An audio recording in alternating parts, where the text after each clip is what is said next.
नमस्कार मित्रों। कवि एवं लेखकों के जीवनी भाग 41 में हम आज सुप्रसिद्ध लेखक कन्हैयालाल मिश्र प्रभाकर जी के जीवन परिचय एवं इनकी रचनाओं के विषय में जानेंगे। अब मिश्र जी का जीवन परिचय कुछ इस प्रकार से है। कन्हैयालाल मिश्र प्रभाकर जी का जन्म 29 मई सन 1906 ईस्वी को उत्तर प्रदेश राज्य के सहारनपुर जनपद के देवबंद नामक कस्बे में हुआ था।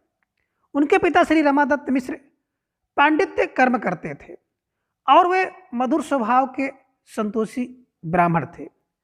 प्रभाकर जी की माता की बात करें तो प्रभाकर जी की माता का स्वभाव बड़ा ही तेज था और घर की आर्थिक परिस्थितियों के प्रतिकूल होने के कारण प्रभाकर जी की प्रारंभिक शिक्षा सुचारू रूपेण नहीं हो पाई और उन्होंने स्वाध्याय से ही हिंदी, संस्कृत तथा अंग्रेजी आदि भाषाओं का गहन अध्ययन किया।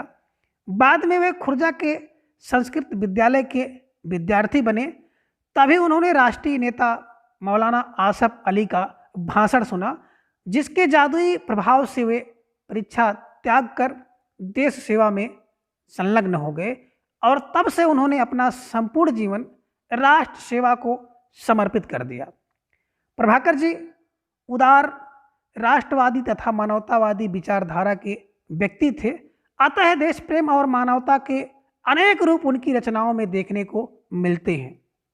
पत्रकारिता के क्षेत्र में उन्होंने निहित स्वार्थों को छोड़कर समाज में उच्च आदर्शों को स्थापित किया है।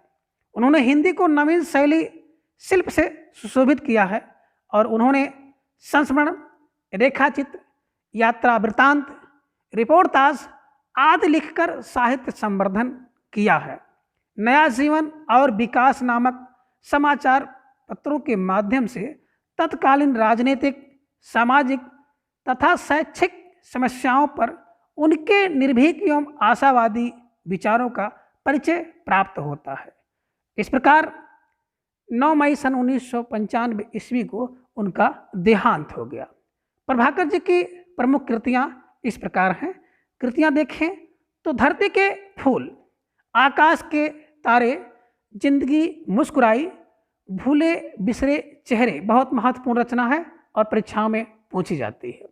दीप जले शंख बजे, माटी हो गई सोना, महके आंगन चहके द्वार, बाजे पायलिया के घुघरू, क्षण बोले कण मुस्काए आदि प्रभाकर जी द्वारा लिखे गई प्रमुख कृतियां हैं। कन्हैयालाल मिश्र प्रभाकर जी की भाषा की बात करें तो इनकी भाषा में अद्भुत प्रवाह विद्यमान है और उनकी भाषा में मुहावरों एवं उक्तियों का सहज प्रयोग हुआ है।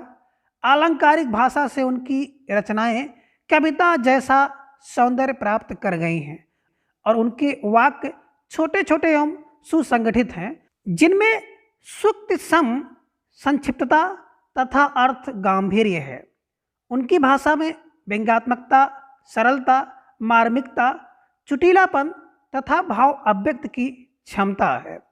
प्रभाकर जी हिंदी के मौलिक शैलीकार हैं। उनकी गद्य शैली 4 प्रकार की है: भावात्मक शैली, वर्णनात्मक शैली, नाटकीय शैली और चित्रात्मक शैली। इस प्रकार कन्हैयालाल मिश्र प्रभाकर हिंदी साहित्य की निबंध विधा के स्तंभ हैं। अपनी अद्वितीय भाषा शैली के कारण वे एक महान गद्यकार हैं। राष्ट्रीय आंदोलनों के प्रतिभागी एवं साहित्य के प्रति समर्पित साधकों में प्रभाकर जी का विशिष्ट स्थान है और उन्होंने हिंदी में लघुकथा, संस्मरण, रेखाचित्र तथा रिपोर्टाज आदि विधाओं का प्रवर्तन किया है। वे जीवन पर्यंत एक आदर्शवादी पत्रकार के रूप में प्रतिष्ठित रहे हैं। तो आज की इस वीडियो में बस इतना। अगले वीडियो में फिर हम लोग किसी एक कवि या लेखक के जीवन परिचय एवं उनकी रचनाओं के विषय में जानेंगे।